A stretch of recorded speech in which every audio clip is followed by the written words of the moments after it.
নমস্কার বন্ধুরা, আমি সঞ্জয় এবং welcome to Sanjay informative YouTube channel. আজকে যে গুরুত্বপূর্ণ একটা আলোচনা নিয়ে এখানে আলোচনা করা হবে সেটি হলো 2014 টেট বাতিল মামলা। অনিশ্চিত প্রায় 32,000 শিক্ষকের ভবিষ্যৎ। তাহলে কি পুরো প্যানেলই বাতিল হবে? দেখো, এই সম্পর্কিত যাবতীয় যে সমস্ত খবর রয়েছে সেগুলি আজকে আমি আলোচনা করছি তোমাদের সামনে। তোমরা দেখতে পাচ্ছ যে কিছুদিন আগেই বিচারপতি বিশ্বজিৎ বসু, ক্যালকাটা হাইকোর্ট, তিনি যেটা জানিয়েছেন যে 2014 যে টেট অনুষ্ঠিত হয়েছিল, হয় সেখানে যতজন ফর্ম ফিল আপ করেছেন অর্থাৎ যারা পরীক্ষা দিয়েছেন প্রত্যেকেই চাকরি দিতে হবে, নতুবা পুরো প্যানেলটাই বাতিল করতে হবে। এখন প্রশ্ন হচ্ছে কেন এরকম কথা, কেন তিনি এরকম মন্তব্য করলেন?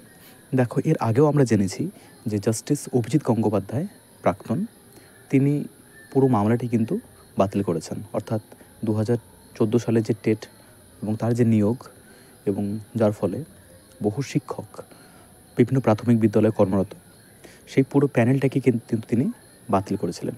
পরবর্তীকালে সেটা একটা অন্তর্বর্তীকালীন নির্দেশ বের হয় এবং এখনও সেই সমস্ত শিক্ষকেরা কর্মরত অবস্থায় রয়েছেন, কিন্তু তাদের মামলাটি কিন্তু এখনও অবধি শেষ হয়নি।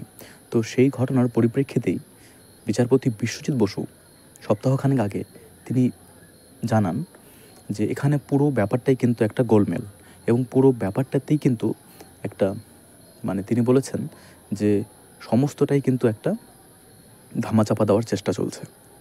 তো এই নিয়ে যারা যোগ্য পরীক্ষার্থী বা যারা যোগ্য শিক্ষক, তাদেরও কিন্তু চাকরি নিয়ে একটা অনিশ্চয়তার পরিবেশ কিন্তু সৃষ্টি হয়েছে।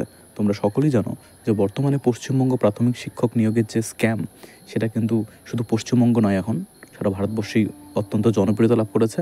এবং তার সঙ্গে সঙ্গে আরেকটি সেটা হচ্ছে 26,000 এসএসসি যেটা রয়েছে, এসএলএসটি।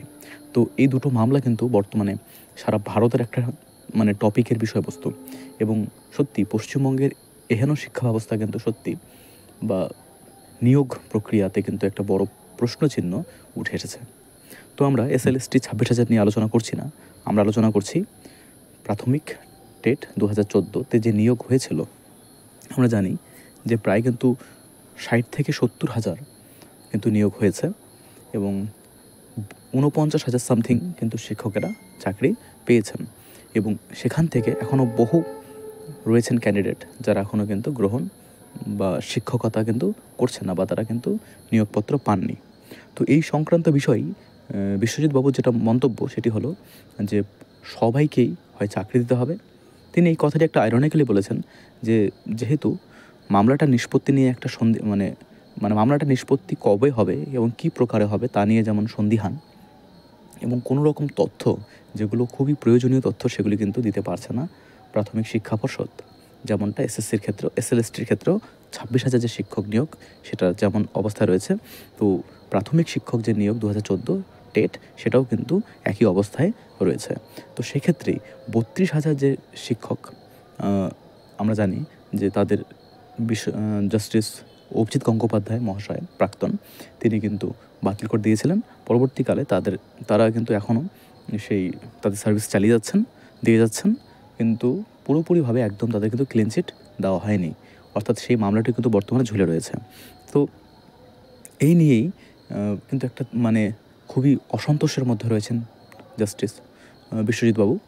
তিনি কিন্তু বলেছেন যে পুরো নিয়োগ প্রক্রিয়াটার মধ্যেই কিন্তু একটা ভেজাল, পুরো নিয়োগ প্রক্রিয়াটি একটা ভেজাল।